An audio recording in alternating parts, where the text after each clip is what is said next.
Social media पे famous हुए ये लोग आज क्या कर रहे हैं, और बचपन में ये जो आप इमेजिनरी क्रीचर्स को देखते थे, क्या ये सच में एग्जिस्ट करते हैं? कैसे ये जो वर्ड है ओके, इसमें एक पूरा का पूरा आदमी छुपा हुआ है, और अगर आपको एग्जाम में कुछ समझ ही नहीं आ रहा तो एक ऐसा ऑप्शन है जिसे सेलेक्ट करने पर आंसर ऑलमोस्ट हमेशा सही रहेगा। वो कौन सा ऑप्शन है भाई? इस वीडियो को एंड तक देखना, क्योंकि ये इंटरेस्टिंग फैक्ट्स का बड़ा डोज है। और अभी तक चैनल को सब्सक्राइब नहीं किया तो सब्सक्राइब करके बेल आइकन जरूर दबा देना। नंबर 15, अगर कोई बोले कि मैं कभी नहीं मरूंगा तो हम उसे पागल बोलकर इग्नोर कर देंगे। ज्यादा से ज्यादा कुछ लोग उसे गलत प्रूव करने के लिए उसे बहस करेंगे। और क्या आपको पता है, एक समय था जब लोग कुछ समय के लिए लीगली इमॉर्टल हो गए थे। जी हाँ, ये सच है। फ्रांस के एक विलेज में 2008 में एक लॉ बना था कि किसी को मरना अलाउड नहीं है। इसके पीछे की वजह भी बहुत खास है। दरअसल वहाँ के ग्रेवयार्ड फुल हो गए थे और हायर अथॉरिटीज वहाँ के मेयर को नया ग्रेवयार्ड बनाने की परमिशन नहीं दे रहे थे। इसी चक्कर में उस गाँव के मेयर ने अजीबोगरीब लॉ लागू कर दिया। रिजल्ट ये हुआ कि कुछ ही दिनों में अथॉरिटीज ने एक नया ग्रेवयार्ड बनाया। इस लॉ को हटा दिया गया। नंबर 14, ये थोड़ा शॉकिंग लग सकता है, लेकिन साइंटिफिक रिसर्च के मुताबिक अगर आप कंसिस्टेंटली नींद पूरी नहीं करते तो आपके सेल्स आपके हेल्दी ब्रेन सेल्स को तोड़ने लगेंगे, और लॉन्ग टर्म नींद की कमी से ये प्रोसेस अल्जाइमर्स और मेमोरी लॉस जैसे प्रॉब्लम्स तक लीड कर सकती है। सो अगर आप अपने ब्रेन को हेल्दी रखना चाहते हैं तो सोने का टाइम कॉम्प्रोमाइज मत करो। नींद सिर्फ आराम नहीं, सर्वाइवल के लिए जरूरी है। नंबर 13, ओके दुनिया में सबसे ज्यादा यूज होने वाला वर्ड है, लेकिन अगर इसे साइड वाइज घुमा दें तो ये एक आदमी का स्टिक फिगर जैसा लग सकता है। ओ बन जाता है सर और के बन जाती है बॉडी। जब किसी चीज को हम ह्यूमन फॉर्म में देखने की कोशिश करते हैं तो इसे पैराडोइला कहते हैं, जिसमें दिमाग रैंडम पैटर्न्स को रिकॉग्नाइजेबल शेप्स जैसे ह्यूमन फेस या बॉडी बना देता है। ऐसे हिडन मीनिंग्स और डिजाइन दिखना हमारे इमेजिनेशन और परसेप्शन पे डिपेंड करता है। अब इस फैक्ट को जानने के बाद आप ओके लिख के देखोगे तो शायद आपको एक छोटी सी कार्टून लाइक फिगर नजर आ जाए। नंबर 12, छोटी छोटी चींटियां चाहे जितनी भी ऊंची जगह से गिर जाए उनका कुछ नहीं बिगड़ता।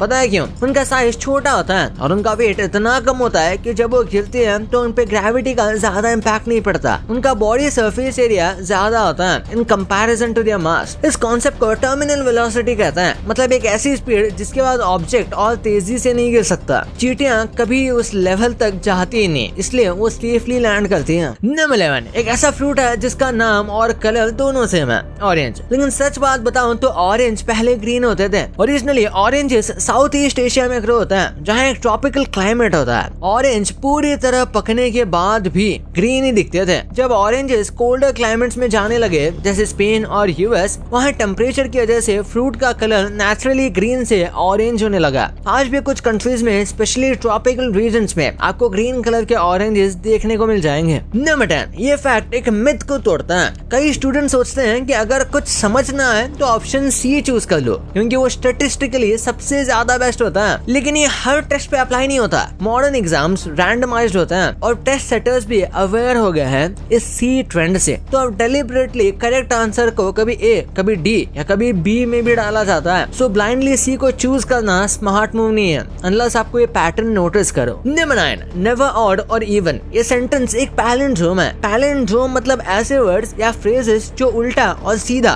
दोनों सेम पढ़े जाते हैं। इसका मतलब ये है कि हर लेटर का प्लेसमेंट ऐसे सेट है कि सेंटेंस दोनों डायरेक्शंस में सेम लगता है। तो आप नेवर ऑड और इवन को उल्टा भी पढ़ोगे तो वो सेम ही रहेगा। नंबर 8, पहले के जमाने में सैटरडे संडे सुबह उठ के टीवी पर कार्टून्स देखने का एक रूटीन होता था। बच्चे टीवी देखने के लिए अलार्म लगाया करते थे। चैनल्स जैसे कार्टून नेटवर्क, पोगो और हंगामा सबके फेवरेट थे। लेकिन इन चैनल्स के कंटेंट अब यूट्यूब, नेटफ्लिक्स और दूसरे OTT प्लेटफॉर्म्स पे एनी टाइम अवेलेबल है। यानी आजकल के बच्चे कभी भी कार्टून्स देख सकते हैं, वो भी बिना किसी फिक्स टाइम के। इसलिए जेन ज़ी शायद आखिरी जनरेशन है जो जल्दी सुबह उठ के टीवी पर कार्टून्स देखती थी। नंबर 7, आप कभी भी इमेजिन नहीं कर सकते कि आप कब तक कितनी चीजें भूल सकते हैं। ये फैक्ट थोड़ा फिलोसॉफिकल भी है पर स्केरी भी। जरा सोचिए, आपकी लाइफ में कितनी चीजें हैं आपने देखी है, पढ़ी है या सुनी है, क्या आपको हर चीज एग्जैक्ट याद है? नहीं ना, हमारी मेमोरी सेलेक्टिव होती है। कुछ चीजें शॉर्ट टर्म मेमोरी में रहती हैं और फिर खुद ब खुद दिमाग से डिलीट हो जाती है, जैसे क्लासमेट्स के नाम, किसी बुक का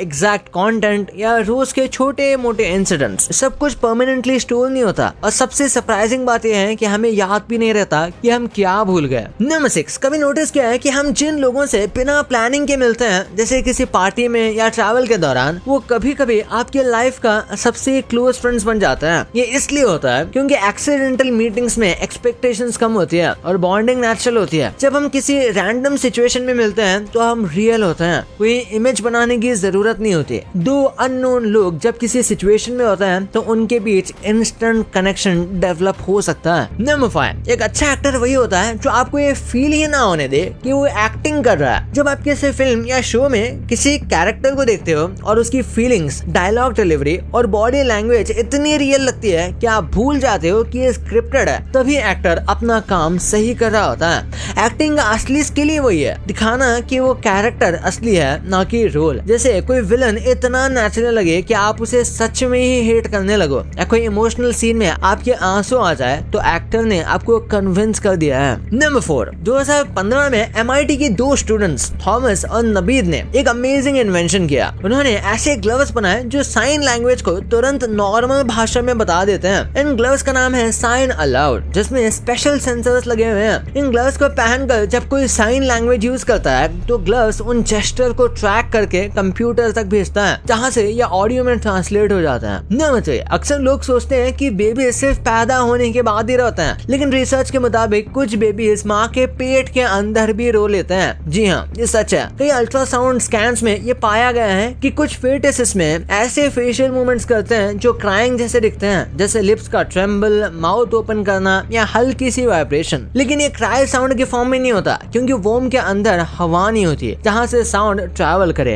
पर क्राइंग बिहेवियर जरूर होता है, उनका दिमाग और बॉडी दुनिया के लिए प्रैक्टिस कर रही होती है। सो जब बेबी दुनिया में आता है तो उसका पहला रोना ऑलरेडी प्रैक्टिस्ड होता है, वो पहली बार नहीं कर रहा होता। नंबर 2, बचपन से हम सबको कहानियां सुनाई जाती है, जैसे सैंटा क्लॉज, ड्रैगन्स और मॉन्स्टर्स की। पर क्या ये रियल लाइफ में एग्जिस्ट करते हैं? आइए जानते हैं। पहले रेनडियर, सैंटा के रेनडियर्स जो उन्हें कहीं से कहीं ले जा सकते हैं, जिन्हें अब तक हमने सिर्फ कहानियों में इमेजिन किया था, वो एक्चुअली में एग्जिस्ट करते हैं। ये देखिए, ये रेनडियर जैसे दिखने वाला जानवर नॉर्वे, अलास्का, कनाडा और रशिया में मिलते हैं। वहाँ तो कुछ लोग इन्हें पालते भी हैं। इनकी बॉडी ठंडी जगहों के लिए परफेक्टली अडेप्टेड है। इनका फर काफी थिक होता है और इनकी नाक हवा को अंदर ले जाने से पहले गर्म करती है। इंटरेस्टिंग बात यह है कि मेल और फीमेल दोनों के पास एंटलर्स होते हैं। अब ये हवा में उड़ सकते हैं या नहीं, ये किसी को नहीं पता। Number 2, Kraken. ऐसे ही कई मिथिकल क्रीचर्स हैं जिनके एग्जिस्टेंस का या तो कोई प्रूफ दिया गया है या उनके इंस्पिरेशन रियल लाइफ एनिमल से ली हुई है। जैसे क्रैकन, एक जायंट सी मॉन्स्टर जिसका जिक्र पुरानी कहानियों में होता था। साइंटिस्ट अब मानते हैं कि ये जायंट स्क्विड से इंस्पायर था। इस वीडियो में दिख रहा ये क्रीचर एक बेबी स्क्विड है। सोचिए ये बड़ा होने पर कितना बड़ा होगा। नंबर 3 पे है ड्रैगन्स। ड्रैगन्स जो कि इंडिया और चाइना दोनों जगहों पर फेमस है। उनके होने का सबूत 2016 में मिला था। ये जायंट फॉसिल देखिए। क्या इसे देखकर नहीं लगता कि मॉन्स्टर्स वाकई में एग्जिस्ट करते थे,